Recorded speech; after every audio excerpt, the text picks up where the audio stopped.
Halo Mario Booster, selamat datang kembali di channel Mario Angelo. Nah, kemarin kita udah bahas mengenai official teaser Captain America Brave New World. Dan by the way, udah kita breakdown juga ya. Linknya ada di kolom deskripsi di bawah buat kalian yang belum nonton breakdown kita yang satu ini. Nah, sekarang kita akan bahas mengenai soal villainnya, yaitu The Leader alias Samuel Stearns. Kenapa dia bermuncul di MCU sekarang ini? Padahal kemunculannya sudah pernah kita lihat di film The Incredible Hulk tahun 2008. Kenapa dia baru muncul sekarang di MCU Multiverse Saga nih? So Mario Booster, let's break down this video.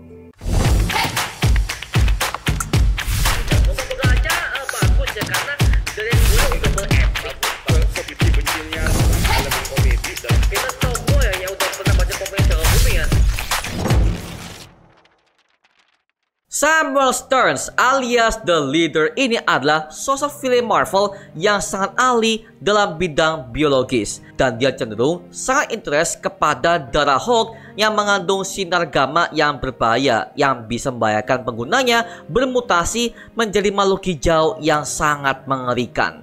Dan dia pertama kali muncul dalam komik Tales of Astonish is nomor 62 yang dirilis pada tahun 1964. Dan dia bekerja sebagai seorang biologis dan juga sebagai seorang dosen yang dimana dia bekerja di sebuah kampus yang bernama Universitas Greyburn di kota New York. Bahkan dia juga adalah rekan dekat dari Betty Ross, kekasih dari Bruce Banner sendiri. Samuel Stearns ini dikisahkan sebagai orang yang sangat ambisius terhadap bidangnya. Dan dia juga sangat interest kepada Bruce Banner ketika dia minta bantuannya untuk menghilangkan sinar gamma yang ada pada tubuhnya. Alhasil dia minta semua sampel darah Bruce Banner ini untuk ia teliti lebih lanjut. Tapi ternyata diam-diam dia telah menggandakan semua sampel darah itu yang bertujuan untuk bisa mendapatkan penghargaan Nobel atas dia telah menemukan darah yang berisi sinar gamma, yang otomatis itu akan menaikkan karirnya sebagai seorang ilmuwan. Person with that much power lurking in him. Look, I've always been more curious than cautious. Are we gonna do this? Sekarang kalau kita ngomongin soal darah yang berisikan gamma alias darahnya si Hulk ini ya, kita udah menemukan ada satu orang yang sangat brengsek selain Samuel Stearns ini, yaitu adalah General Thunderbolt Ross, yang dimana niatnya udah ketahuan semenjak di film The Incredible Hulk bahwa dia ingin wujud Hulk ini bisa menjadi senjata utama dari militer Amerika Serikat. Makanya dia sengaja untuk menangkap Bruce Banner dan membuatnya menjadi buronan militer Amerika Serikat, seolah-olah dia digambarkan sebagai monster yang harus diburu.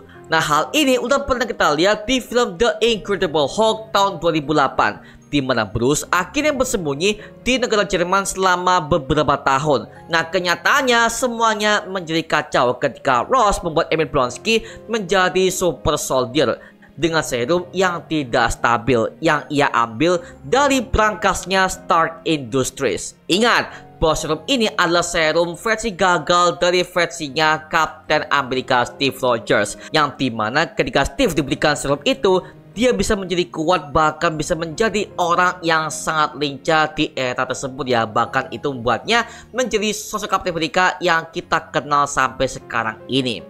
Nah, hal itulah yang diinginkan oleh General Thunderbolt Ross ini sejak awal, sampai akhirnya dia mendapatkan wujudnya sebagai Red Hulk dalam Captain America Brave New World mendatang. Nah, sekarang kita akan bahas mengenai The Leader ini lebih lanjut, karena by the way ini adalah villain yang sangat gue tunggu banget semenjak dia muncul di MCU fase pertama. Samuel Stearns dan Bruce akhirnya udah ketemuan dan dia memiliki sebuah alat untuk bisa melakukan operasi dengan cara menyedot dan juga membersihkan semua sinar gamma yang ada pada tubuh Bruce Banner ini ya.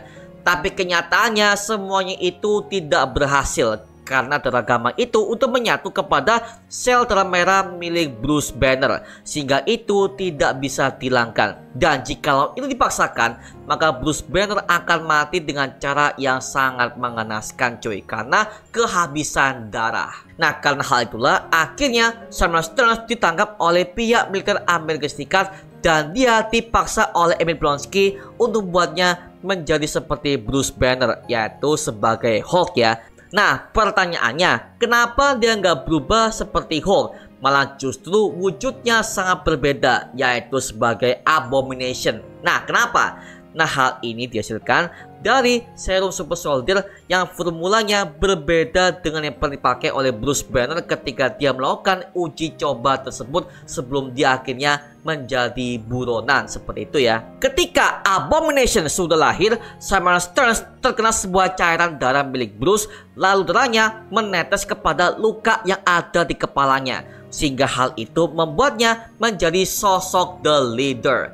Nah, The Leader ini merupakan suatu film Marvel yang sangat cerdas berkat darah Hulk yang menetes di dalam kepalanya. Maka kepalanya bisa menghasilkan kecerdasan di atas manusia rata-rata pada umumnya ya. Bahkan dia punya sebuah grup villain yang bernama Intelligentsia, yang dimana hal ini udah pernah kita lihat di dalam serial She-Hulk MCU. Tapi gue percaya dalam serial itu memang dibalik semuanya itu adalah sosok The Leader, karena ada satu footage yang memperlihatkan bahwa ada sebuah laboratorium yang berisikan berbagai macam alat-alat canggih yang sangat high-tech banget yang mengandung senjata biologis. Dan hal ini sempat diungkapkan oleh sang sutradaranya bahwa di dalam serial She-Hulk itu memang The Leader akan dimunculkan di dalam serial itu ya. Tapi hal itu dibatalkan oleh Kevin Feige di tengah produksinya, karena dia punya sebuah planning yang sangat besar kepada Leader yang akan tampil di MCU versi layar lebar, seperti itu ya. Ade, saya banget nih.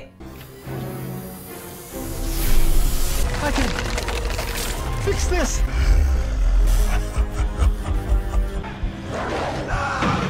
Setelah film The Incredible Hulk, Simon Stearns tidak pernah tampak lagi di berbagai macam project MCU mendatang sampai ke MCU Multiverse Saga ini. Nah, kok bisa? Nah, ini kejadian di komik Prelude Avengers sebagai komik prequel alias sebelum kejadian di film Avengers tahun 2012, di mana komik ini menceritakan tentang nasib The Leader setelah film The Incredible Hulk. Ternyata dia ditangkap oleh Natasha Romanoff alias Black Widow yang bekerja dengan S.H.I.E.L.D. untuk menangkap The Leader yang kedapatan sedang berkeliaran di kota New York.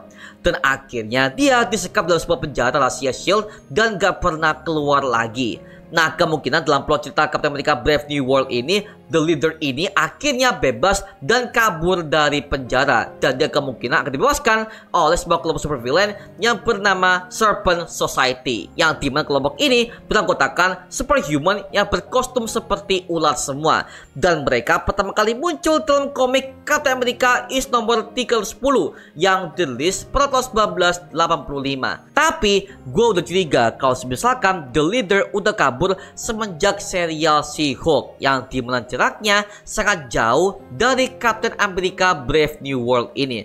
Dan gua udah juga curiga kalau Intelligentsia bukan cuma sebuah grup yang berisikan berbagai macam para laki-laki yang sangat toksik dan gak suka dengan She-Hulk ini, tapi di belakangnya ada kedok yang sangat rahasia banget, yaitu adalah sosok The Leader itu sendiri yang berusaha untuk mencuri darah She-Hulk untuk ia bisa gunakan sebagai bahan eksperimennya dia.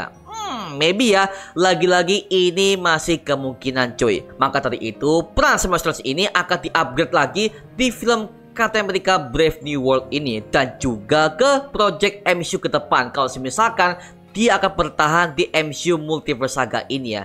Karena di komiknya aja The Leader sering ikut ambil alih dalam berbagai macam propaganda negara, karena dia sering bergerak di balik layar dalam mendominasi dunia. Dan dia juga punya berbagai macam grup supervillain selain Intelligentsia, seperti ada Warbound dan juga Thor Avengers, dan juga masih banyak lagi ya. Jadi istilahnya dia punya banyak banget peran di Marvel Universe di komiknya. Dan hal itu sangat gue harapkan ketika itu akan di-upgrade di Marvel Cinematic Universe nanti ya. Jadi cuy, jangan remehkan villain yang satu ini, karena ini adalah villain yang paling berbahaya di Marvel Universe di versi komiknya ya. Nah, harapan gue sih semoga aja di film Captain America Brave New World penampilannya gak dibuat seperti MODOK di Quantumania ya, karena itu adalah hal yang paling gue benci. Kenapa MCU membuat MODOK seperti itu? Kan kita bisa melihat di komiknya aja, MODOK itu adalah sosok yang sangat mengerikan dan juga sangat mengintimidasi. Kenapa di MCU dibuat lucu itu, Pak? Itu adalah hal yang paling gua kesel banget di MCU. Kenapa mereka tuh lagi kayak mencari market baru untuk anak-anak gitu loh. Ya elah, nggak gitu juga dong. Udah maksa, jelek banget. Astaga, gitu loh ya. Makanya maaf ya, gua kesel banget dengan orang-orang yang mengatakan Quantum Mania mantap. Mantap. Kesel. Local power is shifting. You're just a pawn. You may be Captain America, but you're not Steve Rogers. Nah, sekarang gue serahkan kepada kalian. Gimana tanggapan kalian? Tulis aja di kolom komentar di bawah dan kita bisa diskusikan bersama seperti biasanya, oke? Itu aja mengenai video kali ini. Jangan lupa like, comment, dan subscribe untuk mendukung gua sama video mendidik dan menghibur kalian semua. Karena gua janji, sebisa mungkin gua akan buat video seperti ini lagi untuk kalian semua. Dan jangan lupa follow semua sosial media kita di Instagram, Twitter, TikTok, bahkan Spotify kita ya. Linknya untuk ucapkan di kolom deskripsi di bawah. Karena situ kita juga update berbagai macam konten terbaru buat kalian semua. Dan kalau kalian ingin join bersama kita di grup komunitas, langsung aja join di grup WA kita namanya Mario Buslo Official. Linknya untuk ucapkan di kolom deskripsi di bawah. Dan juga terima kasih buat kalian yang telah bergabung ke membership community. Nama gua Mario Angelo dan sampai ketemu di video berikutnya. Adios semuanya. Woo!